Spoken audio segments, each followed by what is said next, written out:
I set the coffee pot on the counter with more force than necessary. The sharp click echoes through the kitchen. My kitchen, the one I've scrubbed and organised for 27 years. My husband doesn't look up from his phone. My son shovels eggs into his mouth like he's 14 instead of 34. More coffee, sweetheart? I ask, my voice syrupy sweet. My husband grunts. That's a yes in our household dictionary, apparently. I pour the coffee, watching the dark liquid swirl into his favourite mug. The one that says world's best dad. I bought it for him 15 years ago. No one's ever bought me a mug that says world's best wife. I've never complained about it out loud.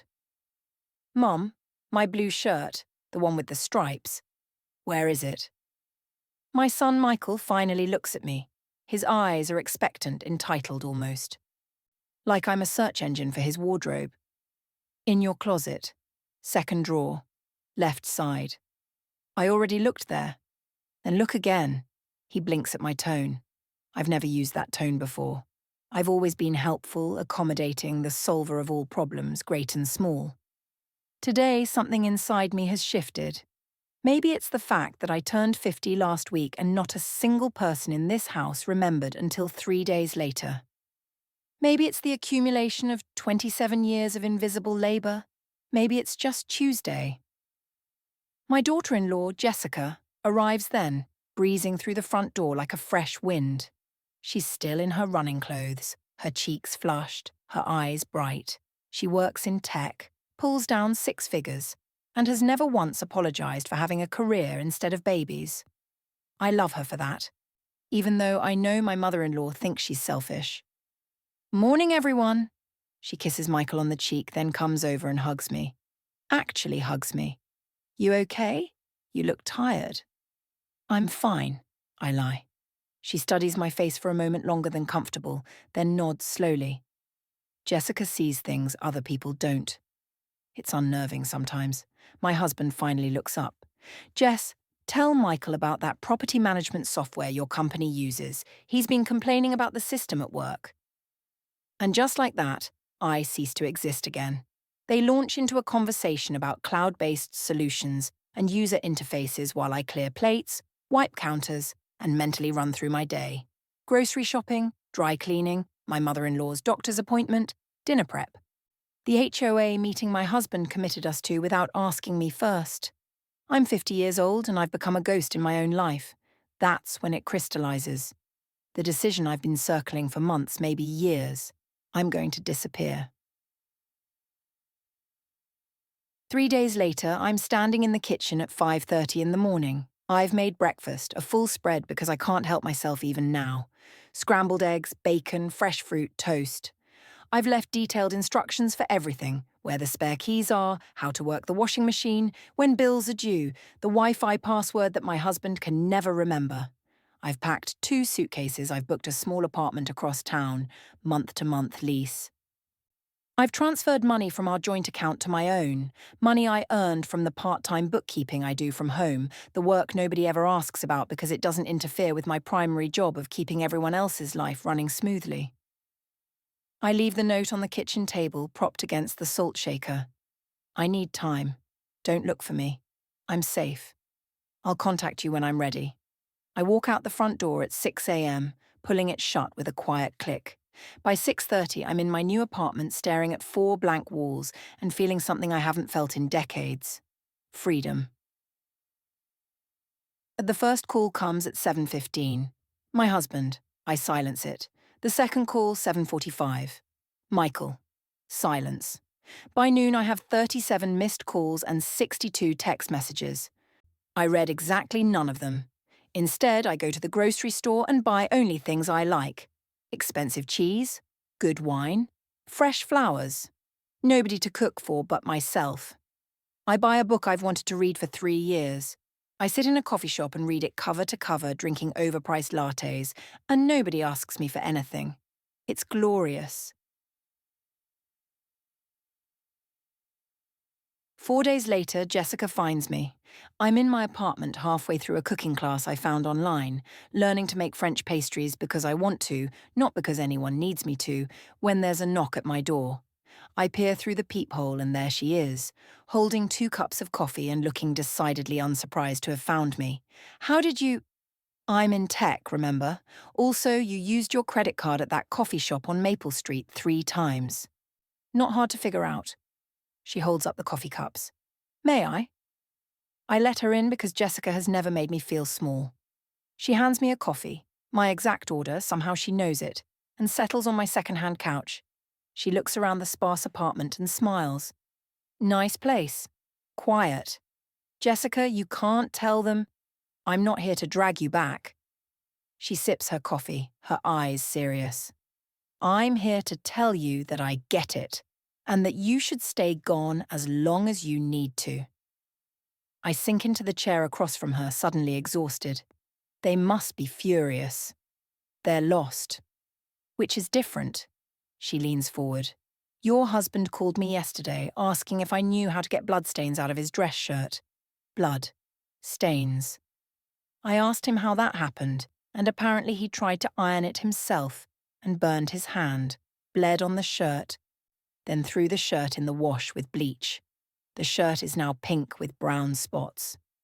Despite myself, I laugh. It comes out harsh, almost bitter. He's a senior executive. He manages a team of 40 people, but he can't iron a shirt. Exactly. Jessica's voice is gentle but firm. You know what Michael asked me yesterday? He asked me to come over and cook dinner. Not, can you teach me to cook? Or can we cook together? He wanted me to do it for him. I told him no. What did he say? He was shocked. Genuinely shocked. It honestly hadn't occurred to him that I might refuse. She sets down her coffee. They've been calling your mother-in-law to come help. She's been there every day, apparently, cooking and cleaning and complaining about how you've abandoned your duties. My stomach clenches. She's loving this. Oh, immensely. She told Michael that this is what happens when you let women get ideas above their station. Jessica's voice drips with disdain. Direct quote. I should go back. Why? Jessica's question is sharp. Give me one good reason why you should go back to being invisible. Because they need me. No, they're used to using you. That's different. And it's time they learned the difference. She stands, pulling out her phone. I'm going to show you something. I recorded this yesterday when I stopped by to pick up some of Michael's files for him. She turns the phone toward me. It's a video of my kitchen. My beautiful, organized kitchen that I've maintained meticulously for nearly 3 decades. It looks like a disaster zone. Dishes are piled in the sink and overflowing onto the counters. There's something crusted on the stove. I think it might be pasta sauce. The floor has visible crumbs and what looks like coffee grounds scattered across it. Cabinet doors hang open.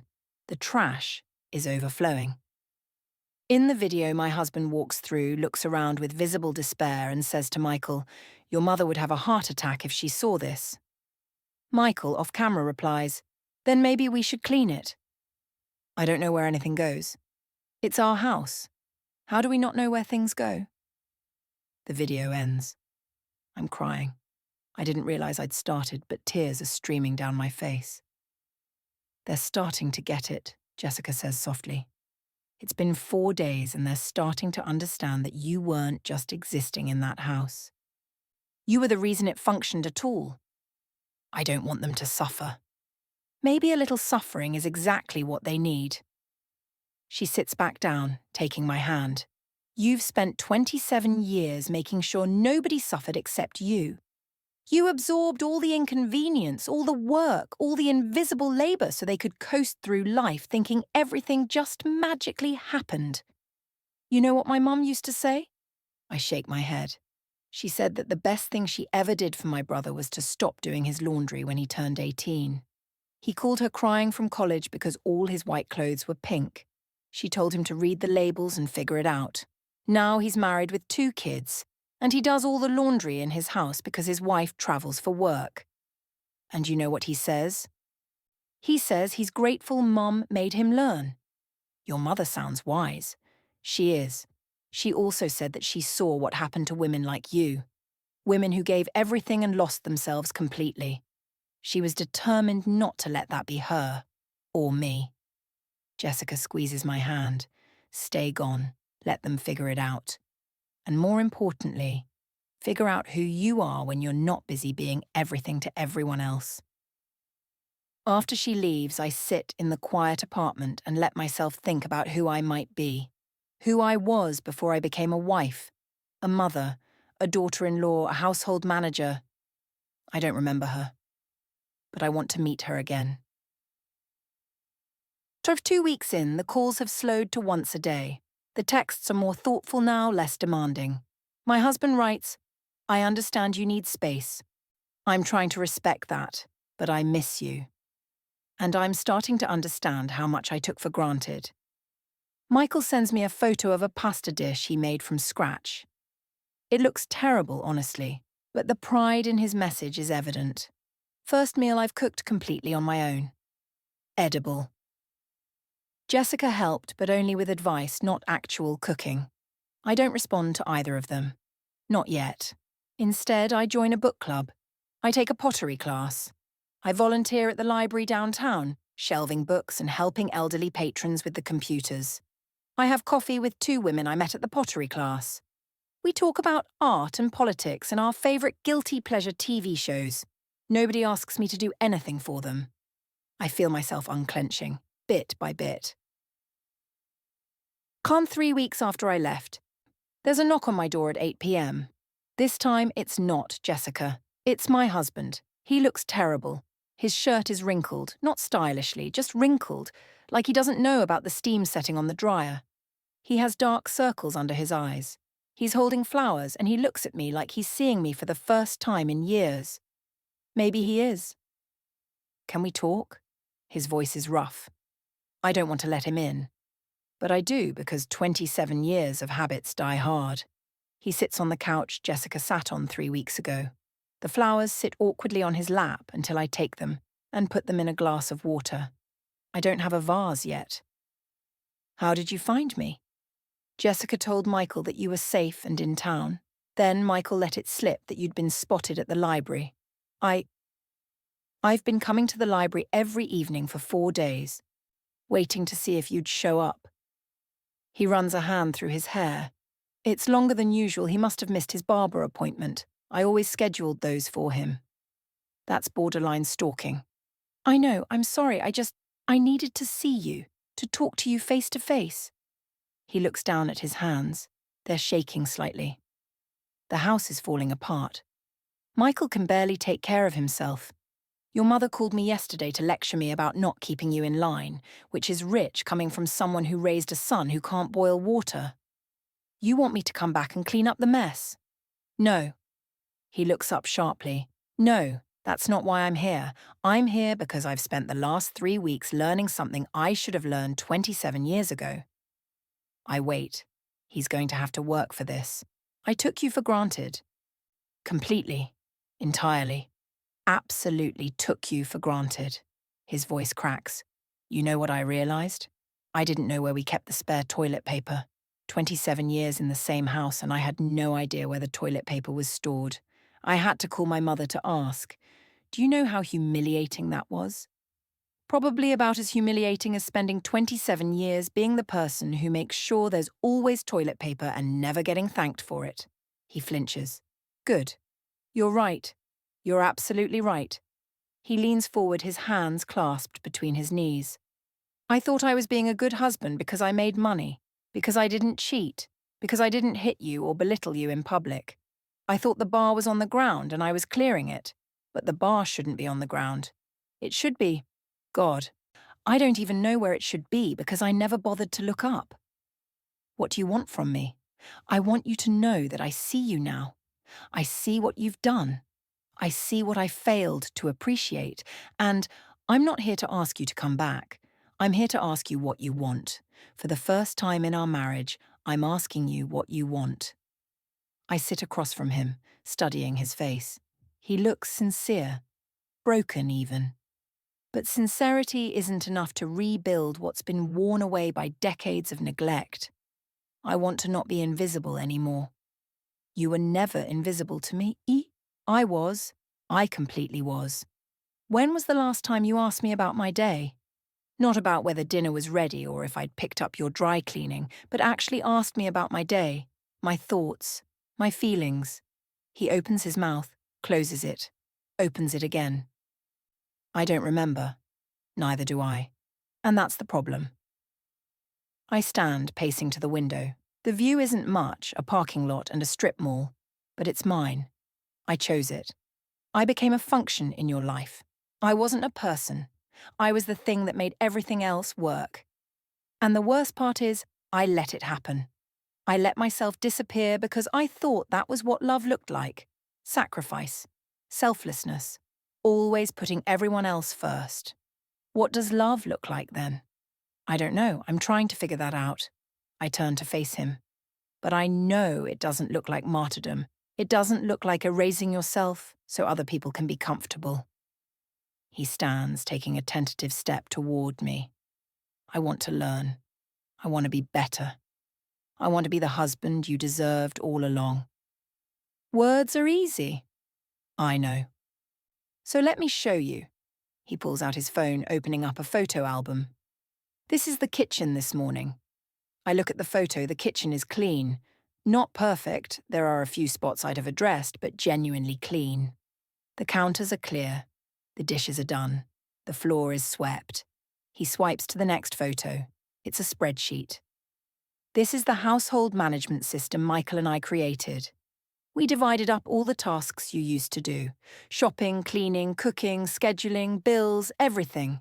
We're both learning. Jessica has been helping, teaching, not doing. She refuses to do anything for us, which I respect now even though it was frustrating at first. Another swipe. A photo of him and Michael at a cooking class. We enrolled in this together. Basic cooking for disasters, the teacher called it when we explained why we were there. We can now make 5 meals from scratch, planning to get to 10 by the end of the month. Another photo. The calendar on his phone, colour-coded and detailed. I set reminders for everything now. Birthdays, anniversaries, appointments. I have a recurring reminder every Friday to ask myself what I've done that week to show appreciation for the people I love. You've been busy. I've been trying, and failing a lot. But trying. He puts his phone away. I'm not asking you to come back to the way things were. I'm asking if we can build something new. Something where you're not carrying everything alone. Something where you're a person, not a function. I want to believe him. God, I want to believe him. I need more time. Okay. I need to know that this isn't just panic. That once I come back, you won't slide back into old habits. Then don't come back yet. Stay here. Let me prove it to you over time. Let me show you that I can maintain this, that I've actually changed and not just temporarily panicked. He reaches out, then stops himself. Can I at least take you to dinner sometime? Actually take you on a date like we used to do before we forgot how to be anything other than exhausted? Maybe. He nods, accepting this. I'll call you, like a normal person courting someone they care about. And if you don't want to answer, that's okay. I'll keep trying. After he leaves, I sit in the quiet apartment and cry. Not from sadness exactly, from something more complicated. Hope, maybe.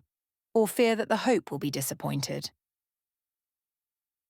He does call, every few days. He tells me about his week, asks about mine. He sends photos of meals he's cooked, mistakes he's made, small victories. He asks questions about things he never bothered to learn before, my favourite colour, my opinion on politics, whether I've ever wanted to travel. Greece, I tell him on one of these calls 2 months after I left. I've always wanted to see Greece. Why Greece? Because it's beautiful. Because of the history. Because you always wanted to go to Scotland and we went there twice, but we never went to Greece even though I mentioned it. There's a long pause. We're going to Greece. What? You and me, next spring, I'm booking it. We're going to Greece and we're going to do everything you want to do, and I'm going to ask you about it and listen to your answers and actually be present. You don't have to... I do. I absolutely do. Not because I'm trying to buy my way back into your good graces, but because you deserve to go to Greece. You deserve to have your desires matter. 4 months after I left, Jessica and I are having coffee at my apartment. It's become our weekly ritual. She's the best friend I never knew I needed. Michael proposed to me again yesterday, she says casually, doctoring her coffee with cream. Again? Third time. I keep saying no until we've been together 7 years. I want to make sure he can sustain being an actual partner and not just temporarily trying because his mom left. She grins at me. He's getting better, though. He actually meal prepped for the week all by himself. I cried a little from pride. That's my boy. I say it ironically, but there's real pride there too. Michael has been sending me updates, asking for advice but not demanding I solve his problems for him. He's learning, growing. Your mother-in-law called me yesterday. I groan. What did she want? To tell me that this is all my fault, that I've put modern ideas in your head and corrupted you into abandoning your family. I told her that the only thing I'd corrupted you into was remembering you're a human being with value beyond your ability to serve others. She hung up on me. I'm sorry she dragged you into this. Please. I consider it a badge of honor. Jessica studies me over her coffee. You look good. Happier. Like you're actually inhabiting your body instead of just operating it. She's right. I've started yoga. I've been painting, badly but joyfully. I've been sleeping 8 hours a night. I've been eating meals I want to eat, reading books I want to read, living a life that's mine. I think I might be ready to go back, I say quietly. Jessica doesn't look surprised. To the house or to your husband? Both. Maybe. But on my terms this time. What are your terms? I've been thinking about this. Making lists, actually. Boundaries I should have set decades ago. I want my own space in the house. A room that's mine, that nobody else enters without permission. I want one evening a week that's mine alone. No questions asked. I want genuine partnership on household tasks, not performative help. I want to be asked, not told. I want my opinions to matter. I want to be seen. Those are good terms, reasonable terms, terms you should have had all along. And if it doesn't work, then you leave again. But this time, you'll leave knowing you tried to build something equitable, and that the failure wasn't yours. I meet my husband at a restaurant. Neutral ground. He's dressed nicely but not formally, his hair freshly cut, his eyes nervous. You look beautiful, he says when I sit down. Thank you. We order, we make small talk. And then, over pasta, neither of us cooked, I lay out my terms. He listens. He doesn't interrupt. He doesn't argue. When I finish, he's quiet for a long moment. Those terms sound like the bare minimum of respect and partnership. They are. Which means I've been failing you even more than I thought. He reaches across the table, stopping just short of touching my hand. I accept. All of it. And I want to add something. What? Therapy. Couples therapy. Because I clearly don't know how to be a good partner and I want to learn. I want us to have a professional help us build something better than what we had. I'm surprised. Pleased but surprised. You're willing to do that? I'm willing to do whatever it takes. Within reason, he adds with a small smile. I draw the line at couples yoga. My back can't take it. I laugh.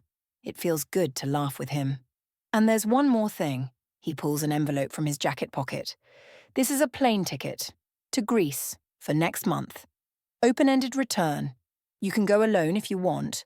Or I can come with you, and we can treat it as a fresh start. Your choice. I take the envelope, my hands shaking slightly. Inside are 2 tickets. Why 2?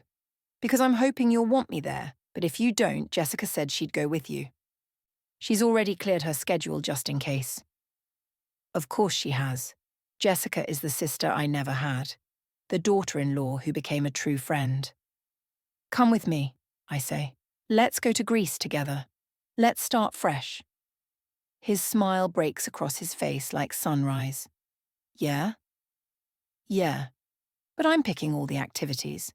And you're carrying the luggage. And if you complain even once about wanting to go to some boring historical battlefield instead of the beach I want to visit, I'm leaving you at the hotel. Deal. We're in Greece now, Santorini specifically. The white buildings, the blue domes, the stunning views, everything I dreamed it would be. My husband took a photo of me this morning, standing at the edge of our hotel balcony, the Aegean Sea stretching out behind me. When I asked to see it, he showed me with visible pride. "You look happy," he said. "I am happy." And I am. I'm happy in a way I'd forgotten I could be. Not the exhausted contentment of keeping everyone else happy, but genuine joy that comes from being seen, valued, chosen. Last night we had dinner at a small taverna. The owner asked how long we'd been married, and my husband said, 27 years, but we're starting over now. Better this time. The owner laughed and brought us free dessert. "To new beginnings," she said in heavily accented English. My phone buzzes. It's Jessica, sending me a photo of Michael cooking dinner. The kitchen is messy, but he's smiling, covered in flour, clearly proud of whatever he's making. The message reads, "He's making your recipe for lasagna. For me. Because it's my birthday and I mentioned I missed it. He's getting there." I send back a heart emoji and a text. Tell him to add more oregano than the recipe says. It's better that way. She responds immediately. Why didn't the recipe say that? Because I was always there to adjust it. He needs to learn to trust his own instincts. You're a good teacher. Even from Greece. I look up at my husband. He's on the balcony talking on the phone to Michael, walking him through something. I hear him say, "Ask your mother. She's the expert. Yes, I'll wait while you text her." A moment later, my phone buzzes with Michael's question about lasagna temperatures. I answer, but briefly. He'll figure out the rest. My husband comes back in, sliding the phone into his pocket. Michael's cooking for Jessica's birthday. He's terrified he'll screw it up. He might. That's okay. That's how you learn. That's very wise. He sits beside me on the small couch. You know what I realized yesterday? What? I don't actually know what your favorite food is. I know you cook incredible Italian food, but I don't know if you even like Italian food. I do. But my actual favorite is Thai. The spicier, the better. Thai. Really? Really? But you always said you didn't like it, so I never made it. He looks stricken. For 27 years, you never cooked your favorite food because I was too unadventurous to try it? It seemed easier. We're getting Thai food tonight, the spiciest thing on the menu. And I'm going to like it, or at least try to like it, because even if I don't, you deserve to eat food you love. It's a small thing, but it's not, really. It's him seeing me. Finally.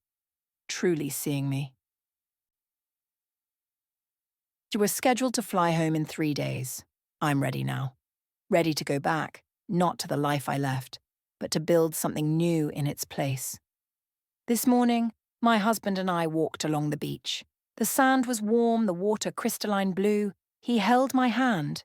Really held it, not just the perfunctory clasp of long married people, but with attention and intention. "Thank you," he said suddenly. "For what?" "For leaving. For being brave enough to walk away when I couldn't see what I was losing. For giving me the chance to become the person I should have been all along." I squeeze his hand. "Thank you for being willing to change, for actually doing the work instead of just promising to do better. I'm going to mess up sometimes. I'm going to forget things or slide into old habits without realizing it. I know. I'll tell you when you do. And you'll tell me if I start disappearing again, making myself small to keep the peace. Deal." We walk in comfortable silence for a while. Then I say what I've been holding back, the thing I wasn't sure I'd ever feel again. I love you. The new you, the one who's trying, the one who sees me. I love you. He stops walking, turns to me, his eyes bright. I love you too. I always did, but now I love you the right way. The way that includes respect and partnership and actually paying attention. He kisses me there on the beach. And it feels like a first kiss. A beginning. When we get home, Michael and Jessica are waiting at the house. The kitchen is clean. There are fresh flowers on the table, in a proper vase this time. They've cooked dinner. Thai food, Jessica tells me with a knowing smile. Welcome home, Michael says, and then he hugs me. Really hugs me. I missed you, Mom. I missed you, and I'm sorry I never appreciated you the way I should have. You're learning now. That's what matters. Over dinner, they tell me about their plan. They're getting married. Jessica finally said yes. And they want to do it in Greece next year. They want me to help plan it, but as a guest who contributes ideas, not as an unpaid wedding coordinator. I want your input, Jessica says firmly, but I also want you to enjoy the process, not stress over making everything perfect. My mother-in-law is notably absent from this gathering. Michael tells me later that she's no longer welcome in their home after she suggested that Jessica's career was the reason I'd gotten confused about my role. I told her that Mum didn't get confused about anything, Michael says. I told her that we'd taken advantage of Mom for decades and that her enabling was part of the problem. She didn't take it well. She'll come around, I say, though I'm not sure I care if she does. That night, lying in bed in my own house, but it feels different now, less like a prison and more like a home, my husband turns to me. I turned your old sewing room into your private space, he says. Like you asked. There's a lock on the door and everything. Nobody goes in there but you. It's yours. I feel tears prick my eyes. You did that while I was gone? I did it the week after you left. I kept meaning to tell you, but it never felt like the right moment. He pauses. Do you want to see it? We get up and he leads me down the hall to what used to be my sewing room, the place where I'd occasionally hide when the demands of the house got too loud. He opens the door and turns on the light. It's beautiful. There's a comfortable reading chair by the window, a small desk with a good lamp, bookshelves waiting to be filled, soft rugs on the floor, art supplies in neat containers. He remembered I'd taken up painting. It's perfect, I whisper. You're perfect, and you deserve a space that's entirely yours. I turn to him. This man I've known for 3 decades, but am only now truly beginning to know. We're going to be okay. We are. Better than okay. We're going to be happy. Actually, genuinely happy. And standing there in my own space, in my own home, with a partner who finally sees me. I believe him. I disappeared so I could be found. And I was. But more importantly, I found myself.